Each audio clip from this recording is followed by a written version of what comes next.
My background. I'll try to keep this as brief and simple as possible. My wife and I have been married a bit more than 2 years. I came to this forum about a year ago when my wife was going out on 2 to 3 girls' night out a month. I began to suspect she was cheating. I got into her FB, emails, texts, and did not find any evidence of cheating, however.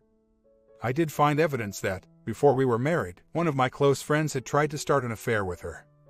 The evidence showed that my wife did not reciprocate the feelings. But she did not rebuff him, either. I did the full thing, no contact letter that I proofread, no more girls' night out, all passwords and access, etc. But I left one important step out. I did not contact the OMW. He did quit contacting my wife for the most part. He'd send the occasional email, FB message, but my wife would always be transparent about it. Then the messages fell off completely and we didn't hear from him for several months. In 2011, he sent my wife a random FB message. She informed me and did not respond. He sent another in Jan 2012. Again, my wife informed me and did not respond. Finally, this past Monday, the 20th of February 2012, he escalated to texting her, telling her he loved her, etc. This time, I completed that one important step that I left out before. I contacted OMW. Background: me, my wife, other man and OMW had all been very, very close friends. Anyway, in the midst of this very long conversation with OMW, she tells me a few things that my wife had left out of the original D-Day a year ago. That she and my wife had gotten very drunk, and at the urging of other man, had kissed in their hot tub. I confronted my wife about it that night, Monday, and thus began the trickle truth. She told me that they had gotten sloppy drunk and had kissed.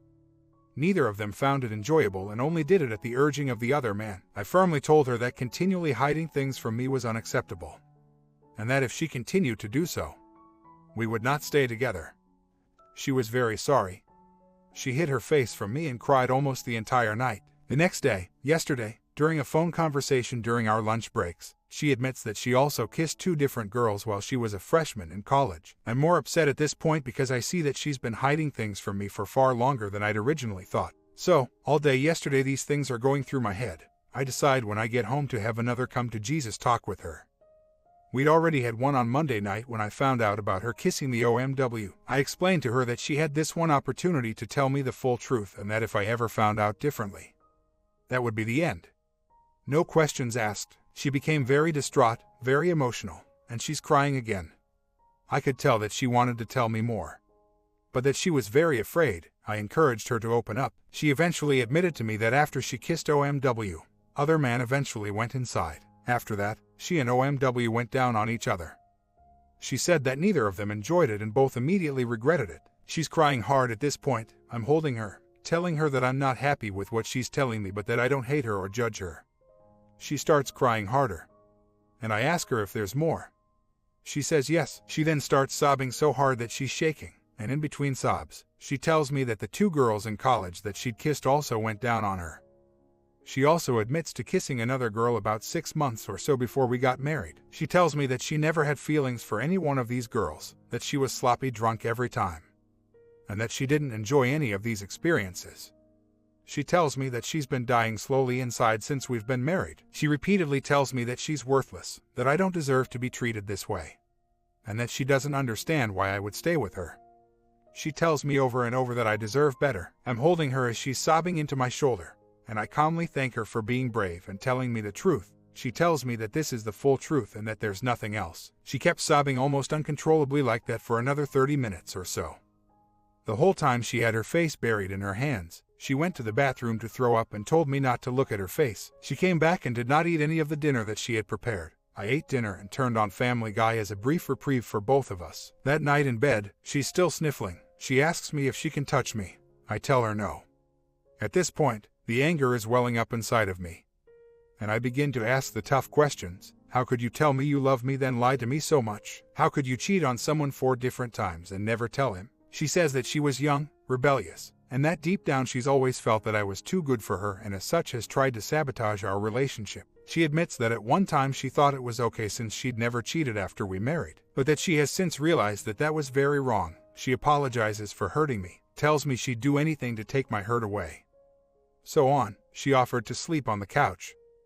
I told her that wasn't necessary. This morning she was very quiet. I could tell that she hadn't slept well. I hadn't either, or that she might have been crying some more.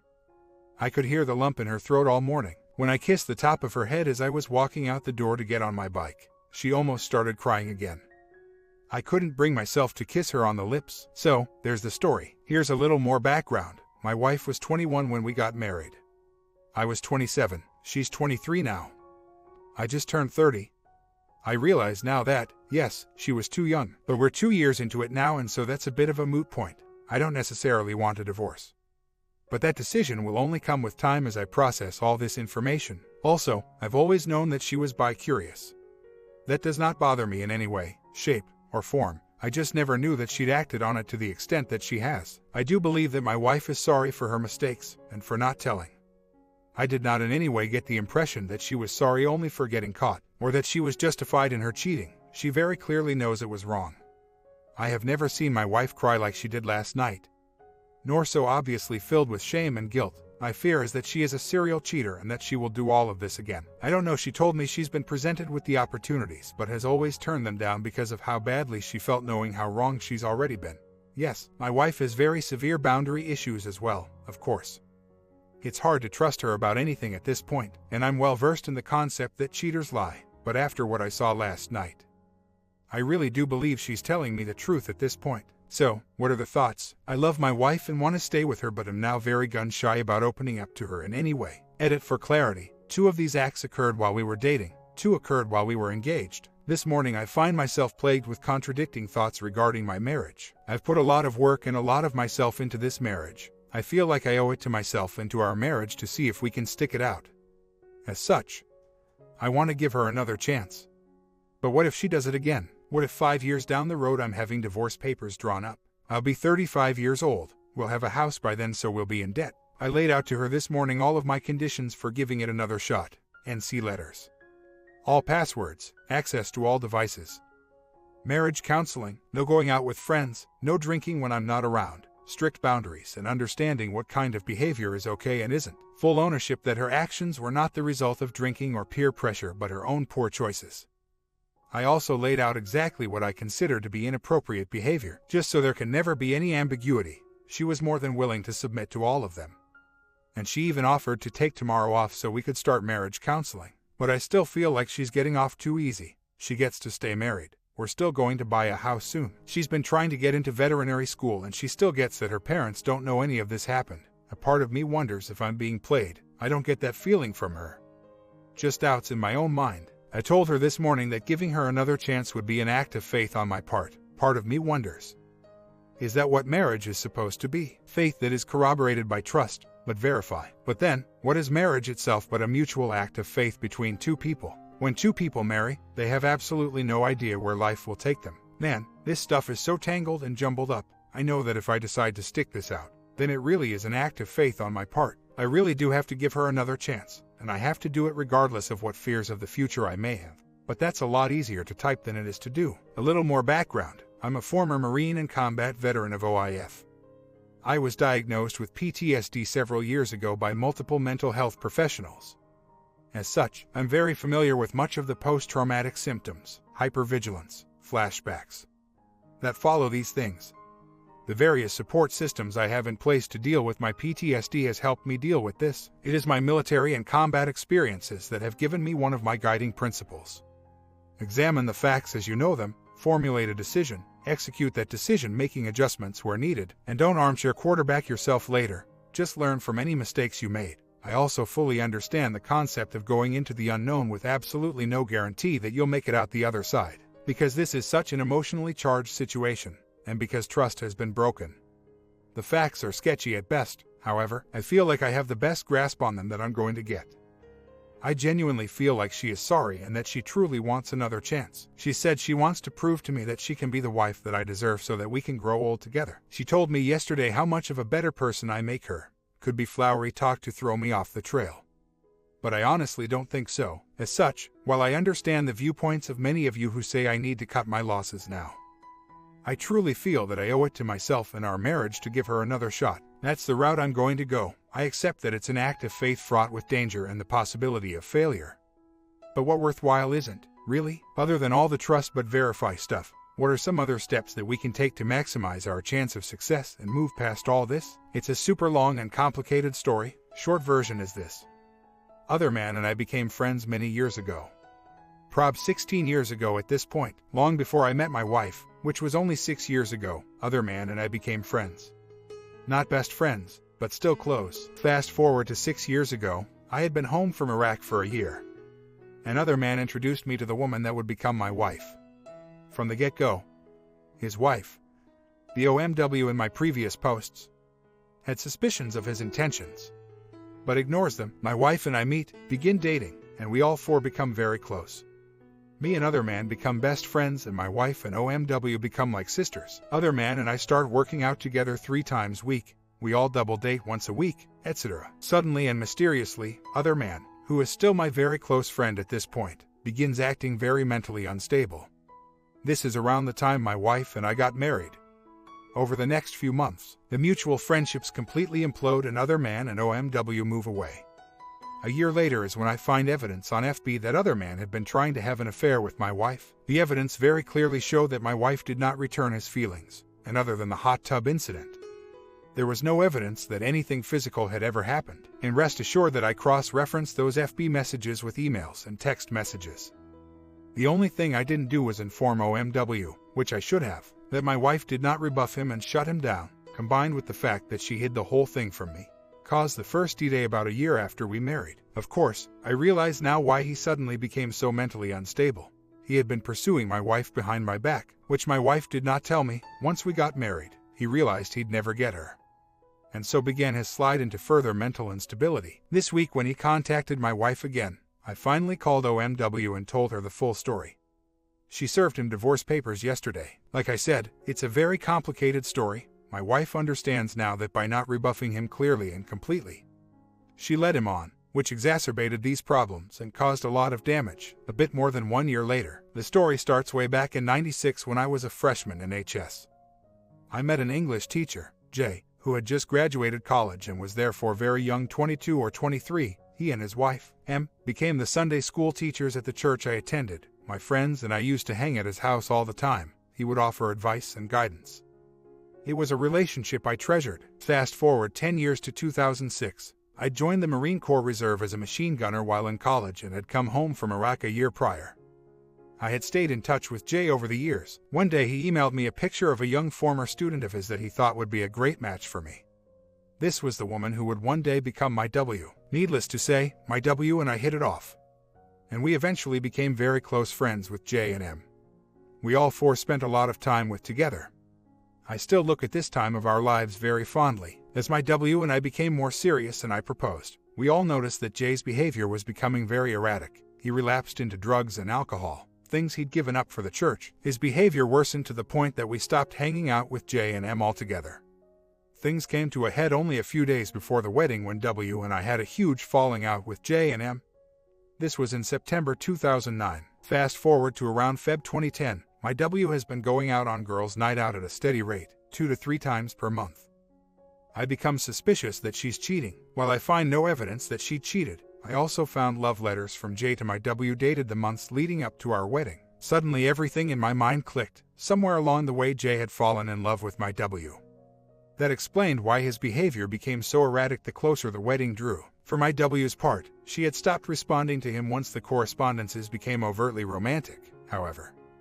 She never told me about them, nor had she outright told him to stop, regardless. The revelation of my friend's treachery was a huge shock to me.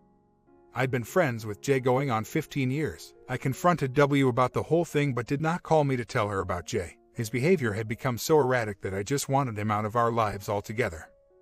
I was afraid that telling him would antagonize Jay and have him show up at my door. Being a combat veteran, I still to this day sleep with a weapon next to my bed. I wanted to avoid any sort of confrontation with Jay that might result in legal trouble.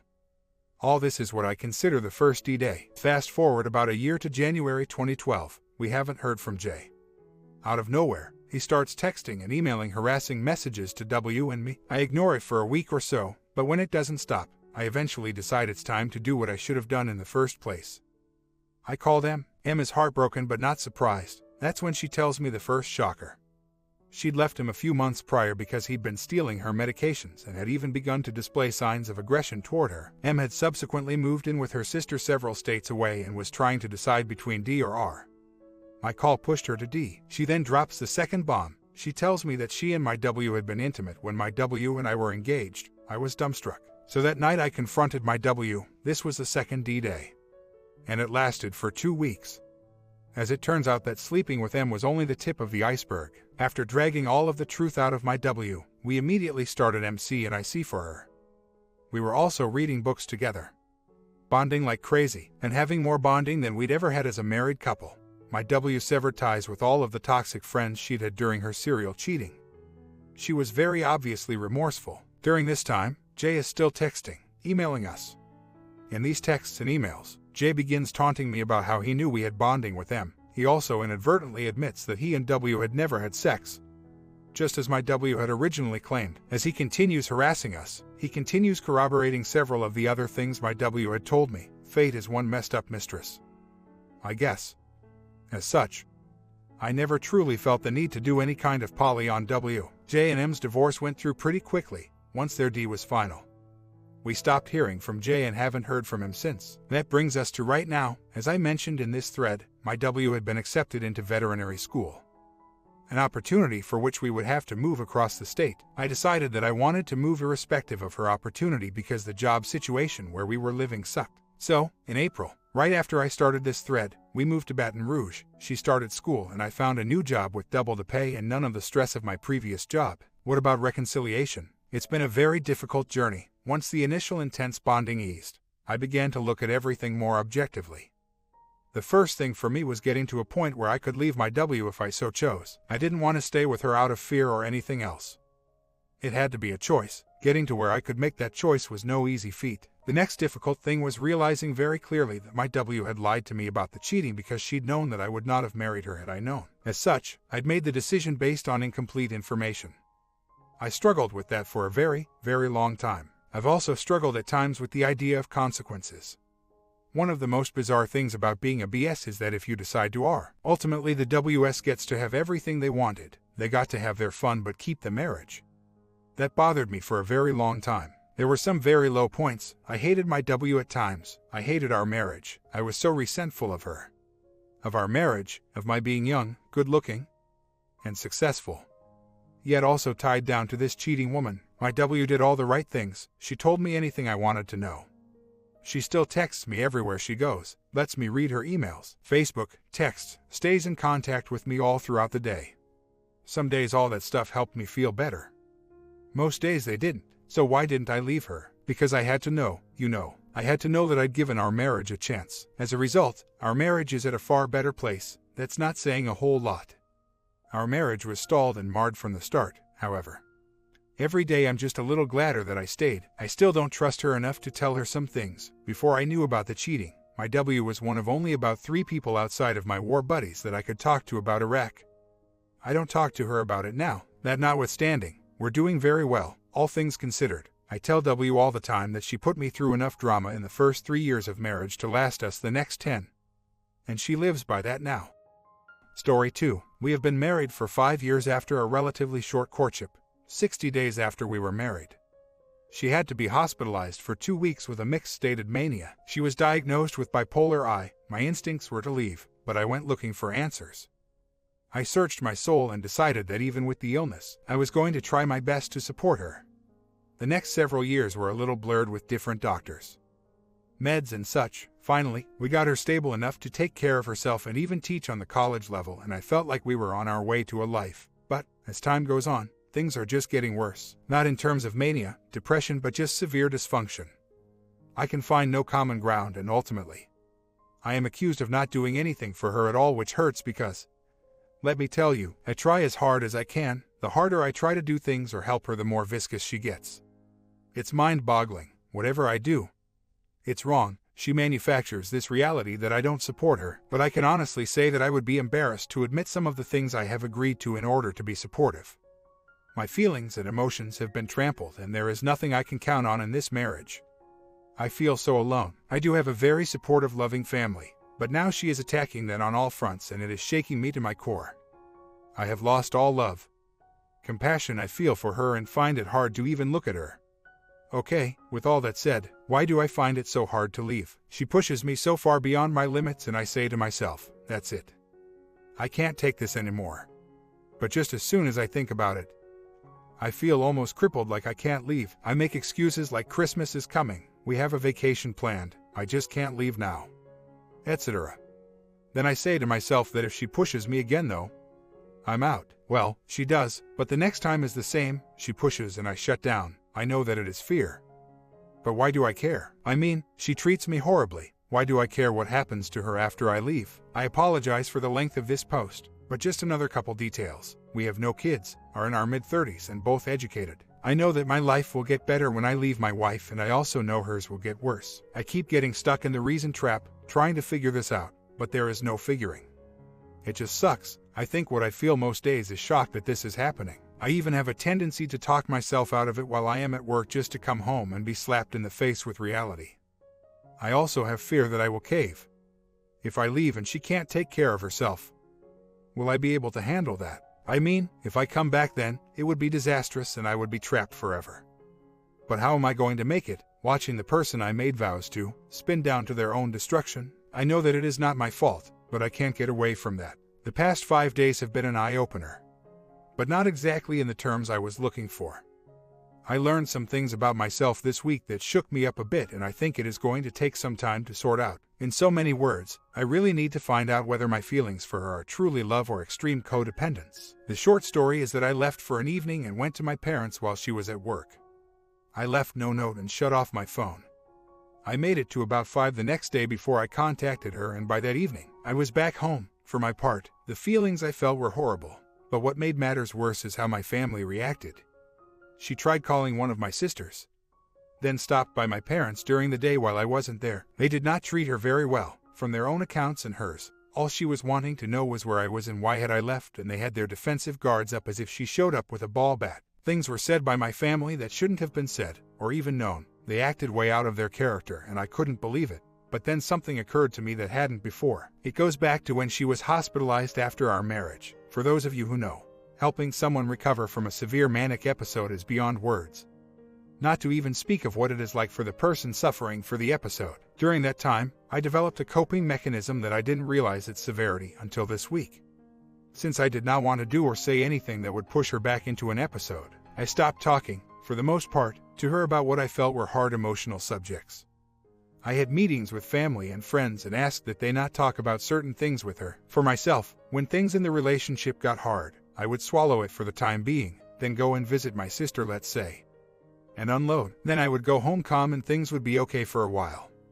That probably would have been okay for a short period. My family is strong, and it helped me. However, over the past 5 years I have taken it to a severe level and am almost constantly venting about the relationship to mostly family and one set of close friends.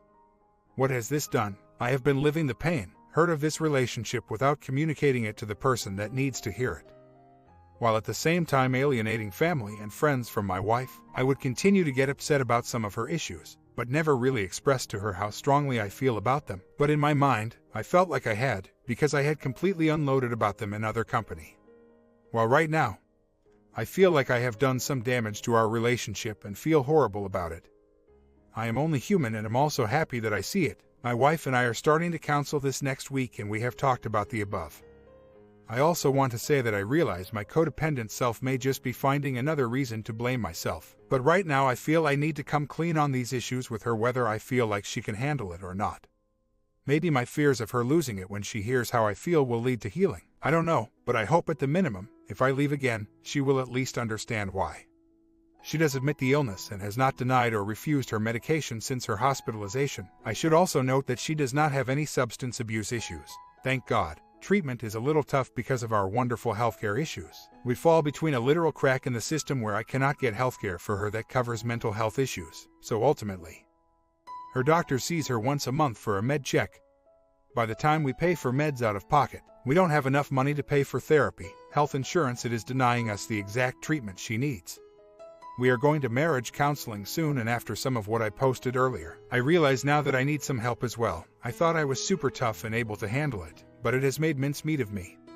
As far as what I want. In a bubble. I want her and me to be happy together. I love her, I do have joy in my life, and I don't feel that there are any life goals that I want that are limited by the situation. If she is willing, however. We don't live in the bubble, and I need to find out how far she is willing to go with me. My personal diagnosis of her is that she is BPD as well as bipolar I. I have read quite a bit about bipolar, and while the mood swings make sense and the decompensation while she is cycling, there are mannerisms, tendencies that simply are not explained by bipolar. This led me to BPD, although I have never said it, and like Uptown said, the doctor hasn't said it either. I do need to read more about BPD for my own benefit, because there are times when she can be so vicious or absolutely nasty. An example of this is that in the past year, I have lost 2 close loved ones. Within an hour of finding out of their passing, she has instigated arguments about other issues. It was staggering and very hard to deal with, needless to say. The dysfunction ranges from just plain hurtful things like that, to like you are dealing with the most spoiled 4-year-old on coke with an aggression issue. This is not present all the time, but it rears its ugly head. And as some of you know, it is when you least expect it. I have been dealing with, or not dealing, this situation by venting and worrying, and it has not helped because I was not doing it in the right place. I need to speak with a counselor now that I have identified, with the help of Uptown, that I am very much a caregiver. I am starting to understand, but work needs to be done. As far as my family, Christmas is coming and I am nervous about possible conflicts, arguments, and their consequences. But I am putting it up to God. Not to say that I am going to sit idly by while confrontations happen, but at least I am not going to try to quarterback the situation. It is as it is, for my part.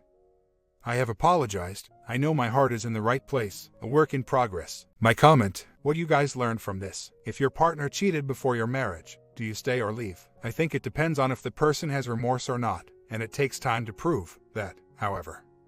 Sometimes the easier route is just to leave, especially if you don't have kids yet. You agree? Tell me how you decide.